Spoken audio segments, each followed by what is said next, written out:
These NBA players had their lives all but figured out before throwing their whole life's work away. Starting with Ty Lawson, whose stupidity got him kicked out of a whole nation. Ty Lawson was at one point on the verge of doing the impossible. Standing at just 5'10", Ty Lawson was once ranked within the top 10 point guards in the NBA as a borderline all-star, who was finishing just outside of top 10 in MVP voting. Lawson's rise to the top of the NBA was extraordinarily exciting. I mean, as an undersized guard scoring nearly 17 a game at UNC on 53% and 47% shooting splits, this guy was playing fast, this guy was playing efficiently, and he didn't leave you a moment to blink. Lawson would earn the 18th selection of the 2009 NBA draft while playing under one of the best guards of the era on the back half of his career in Chauncey Billups. Really, this was one of the better come-up stories you could have in the NBA. Learning under Chauncey greatly developed his game, while Carmelo Anthony was taking up the scoring load for the first couple of years in his career, where after a pair of seasons to learn and develop, Denver would move on from their core to pass the keys to the offense to Lawson, leaving him with supporting pieces like Nene, Gallinari, and Aaron Aflalo. And at an efficient 16 and 6.5, the transition was rather seamless. The Nuggets were able to jump from a 50 and 32 finish in the final year of the Carmelo Anthony era to a not much worse 38 and 28 with Lawson leading all scorers. Climbing to near 17 and 7, then near 18 and 9, Ty Lawson was efficiently energizing this team that was expected to be forced into rebuild mode. Lawson certainly brought the fun back to Denver basketball, but this fun certainly wouldn't last for long. Lawson for years had been known as a heavy drinker starting back to his days at UNC. After being arrested for an underage DUI, Lawson had began having trouble with the law since his earliest days. But blowing just a .03, which is under half of the legal limit, the issues weren't taken seriously until they began to rapidly snowball. 2012, Ty Lawson would again see himself charged with a petty crime when cited with careless driving. And after avoiding prosecution in 2013, the issues would be significantly ramped up. This time being charged for a pair of crimes involving a domestic violence dispute and property damage. January 2015, and Lawson would be arrested again for driving under the influence, where after his arrest, he admitted to a prior Dewey arrest in which he was released on a $1,500 bond in Missouri, under the condition that he quit drinking altogether. Now having gone back on his pinky promise, this dude could not quit booze cruising, getting caught drinking and driving for the 4th time just 6 months after that. Lawson would be ruled by the courts to attend mandatory rehab, which he did attend. But seeing the rapid decline of their star player, the Nuggets chose to dump their star while his play was still at a high. The Houston Rockets would be the unlucky schmucks to pick up Lawson's talents, where his play would see a colossal fall off from his former highs, falling from 15 to 5 points per game in a single season, before being traded around the league in his late 20s. Lawson would take his talents to China, where despite being a washed-up NBA player, he was still able to land a multi-million-dollar contract to play basketball for a living. Well, that was until Lawson would take to his IG story to post, "Chinese women got cakes on the low. Might switch up my stance soon." Followed with a post saying, "YOLO, I guess LOL," alongside a Chinese stripper. These posts would not be taken too well by the Chinese government and the citizens of China, as waves of hate ensued him, before he would be banned from the Chinese Basketball League altogether. Lawson would play out the final few years of his career playing overseas in Greece, Africa, and Venezuela, where the only real news that Lawson would make would be him throwing a glass at a woman in a restaurant. It's safe to say that even after watching his own career fall apart stemming from his own actions, Ty Lawson still can't hold himself back from his own self-destruction. There have been many heartbreaking downfalls in the NBA, but very few have been nearly as gruesome as Eddie Griffin. As a pretty troubled kid his entire life growing up without a father present, Griffin would routinely get into altercations, including one that costed him his senior year of high school. What became usual for Eddie is, despite his behavior, his unreal talents tended to bail him out, as despite being kicked out of school as a senior, he still landed a full-ride scholarship to Seton Hall, where his talents would absolutely shine. Eddie put up an impressive 17 and 10 with 4 blocks a game in college, and was also one of the very rare stretch bigs roaming the land when that wasn't exactly a thing. Griffin was a big-time prospect with big-time talents. However, his talents weren't exactly the issue with him. Griffin would once again get into an altercation, this time involving a fight with a teammate after he clocked him in the face, requiring stitches. Griffin was talented, but was also a head case. And if you wanted a very well-rounded big, you're going to have to probably bring in a damn good therapist as well. On a much more serious note, as it was clear that Eddie wasn't 100% right in the head, these problems only greatly worsened as his older half-brother would pass away of a heart attack. This greatly affected Eddie, especially given the clear need of a father figure that he was lacking, and caused Eddie's problems to only snowball wildly. Griffin would be drafted 7th overall in the 2001 NBA draft by the New Jersey Nets, who flipped him to Houston immediately in a trade that greatly benefited the Nets, as there was really minimal good to come from Eddie's career whatsoever. At just under 9-6 on 36% from the field, Griffin was not exactly the stud people expected him to be after his excellent play in high school and college, but as you dig deeper into his issues, it's pretty clear to see why. Griffin would abuse drugs and alcohol badly throughout his career. This would affect his play as his on-court production was poor. This would affect his team as he would miss practice and start altercations with teammates, as he proved to be prone to in the past, and this would affect his life as he spiraled out of control. Griffin would become pretty prone to trouble as he would clock 4 arrests throughout his short NBA career. After a drug possession charge in 2003, Griffin would be charged in a much more serious crime involving him striking a woman 3 times in his home. After 2 disappointing seasons in Houston, Griffin's problems would only become worse, as he would miss the entirety of the following season seeking help for his drinking problem. Minnesota would sign him for cheap in an attempt to land a floor spacer next to Kevin Garnett for pennies on the dollar, but unfortunately, this wouldn't even be close to a diamond in the rough. Griffin's problem with booze was very clear as he entered the league, and upon landing in Minnesota, it didn't appear his problem got any better in rehab. Former coach Dwayne Casey stated it was a very clear problem that everyone knew about and everyone did their best to help with.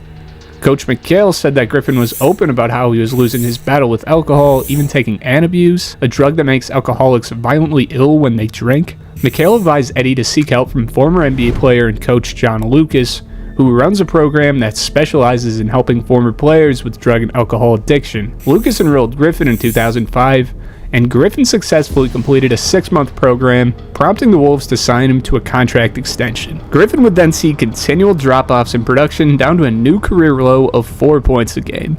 But way worse than that, Griffin would be involved in a car accident in which he rammed into a parked car. Griffin was clearly very drunk, and to make matters worse, witnesses stated that the reason he crashed was that Griffin was choking his chicken while watching an adult video on a DVD player in his car. Griffin got out and pleaded to not call the police, then proceeded to go and buy more alcohol in the convenience store that he crashed his car in front of. The Timberwolves were looking to dump Griffin as quickly as possible, I'd assume, after this disaster of a pickup, as Griffin's minutes in production would quickly fall before he would be released by the Timberwolves in 2007, never to play in the NBA again. After failing miserably in the NBA and embarrassing himself to the world, Griffin's problems would sadly only get worse, and just a few months later, the world would wake up to some shocking news.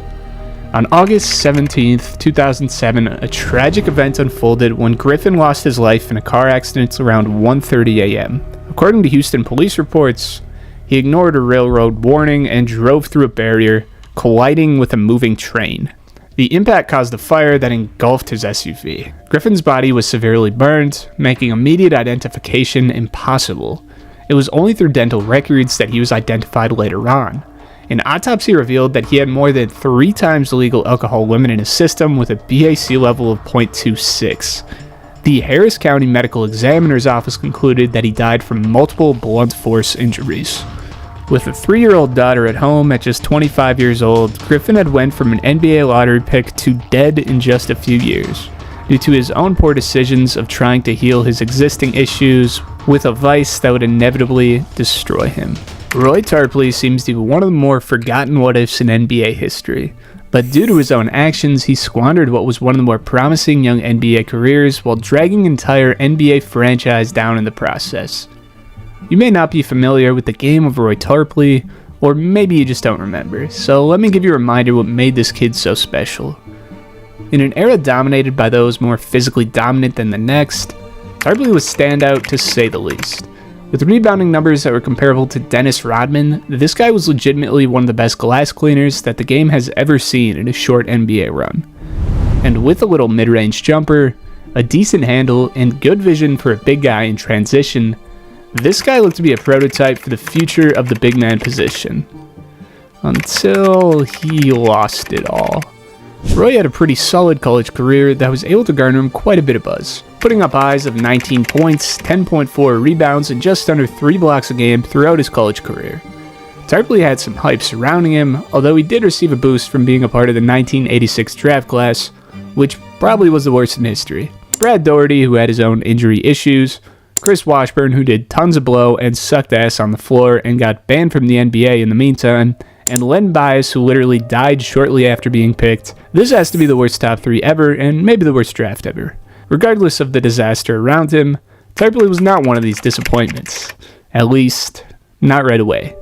Drafted onto a Mavericks team led by guys like Mark Aguirre, Rolando Blackman, Sam Perkins, and Derek Harper, these guys weren't going to totally wow you with their game, but they could certainly outgrit and grind you in a 7-game series. This was one of the more underrated rosters of the era, and Tarpley was able to fit into a role right off the bat for these guys. On a very competitive roster, Tarpley mainly played the role of a 6th man, but what became clear very quickly is that he was damn good at it. Putting up 7 and 7 his rookie year was pretty good production for just 18 minutes a game. I mean, double that out to per 36, and 14 points and 14 rebounds as a rookie is an all-around beast. The future was looking bright for Tarpley, but following this season, Tarpley looked for help for something that looked to become an issue. After a very good rookie season, Roy would open up to the Mavericks front office on his concern for his alcohol and drug use. Tarpley had routinely been drinking excessively and using cocaine despite his excellent play. Roy would need 6 weeks of rehab to start his second season. This was taken very seriously by the league, who made it clear that if he tests positive for this stuff, his ass was grass, especially after Len Bias aired out the NBA's dirty laundry in his own draft class. But after he came back, you would have expected this guy just spent the last 6 weeks around trainers and teammates, not doctors and junkies. Tarpley would continue to grow, climbing up to 14 and 12 as the 6th man of the year in just his second season. Tarpley at this time was the best rebounder in the NBA percentage-wise, ahead of guys like Dennis Rodman and Charles Barkley, and even slotted in at the top of the league in defensive rating. When scoring and playmaking was covered on this Mavs team, Tarpley could do everything else. But even when they needed him to fill that role as a scorer or a passer, he could do it as well. This guy was a beast. Despite milking the 6th man thing a little too hard, come playoff time, it looked like this guy was the new face of the team despite coming off the bench. At 17.5 and 11 against the Rockets, Tarpley looked like the best player on the floor by far, and he was only getting better. At 20.5 and 14, this guy ate up the Denver Nuggets the following series on their way to the Western Conference Finals, and matching up with the Showtime Lakers, these guys almost rewrote history. With one of the most underrated cores of all time and Tarpley filling the role as a total stud of a glue guy, these guys were just a single game away from knocking off the Magic and Kareem Lakers as Tarpley averaged 16 and 13 on Kareem's head off the bench. Tarpley unfortunately would battle injuries in the following season as Maverick star Mark Aguirre would also be traded at this time, making way for Tarpley to take over the keys to Dallas. After being on the low the most valuable player on this team for at least the back half of the year, Tarpley was finally awarded with a starting spot in the 1990 season, until unfortunately just 6 games into the year, Tarpley would be arrested for drunk driving and resisting arrest, leaving him suspended for half of the following season.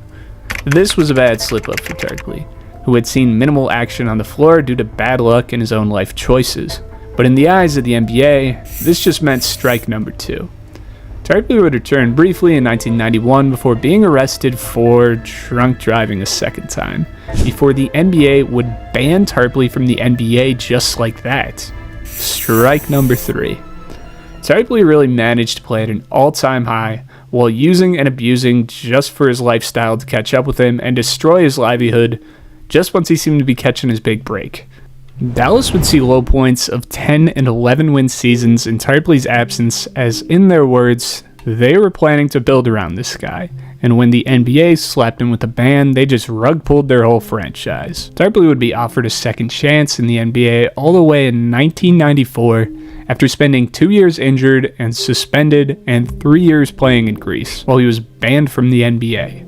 Unfortunately, it appears that Tarpley would not curb the problems that ended his initial run, as after putting up a mediocre season as a shell of himself, Tarpley would be banned for life from the NBA for continuing to drink while in the NBA's recovery program. The problems would only get worse, of course, as after another DUI arrest shortly after his second banning, Roy would drink himself into an early grave, passing away at just 50 years old in 2015 due to liver failure. Delonte West has certainly made more media headlines than any 10-point-per-game scorer I've ever heard. By most measures in the NBA, I think this guy overachieved. As a 27th overall pick who was labeled too short at his position, putting up 12 points per game on up near 50, 40, 90 shooting splits is certainly one of the better role players in the NBA.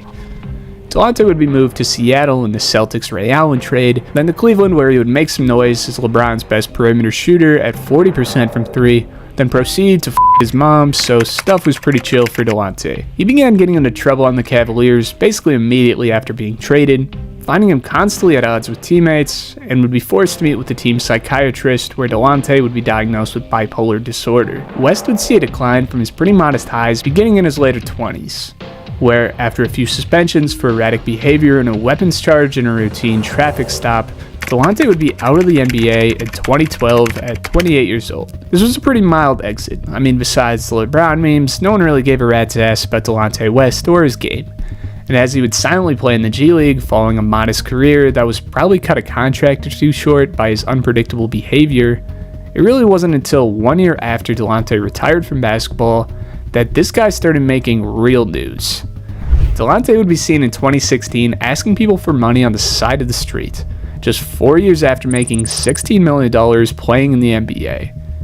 Things would only get worse as Delonte would be videoed in handcuffs, clearly heavily intoxicated, speaking gibberish to officers. Delonte was calling out for help, and unlike many in this situation, Delonte, given his position, would actually receive it.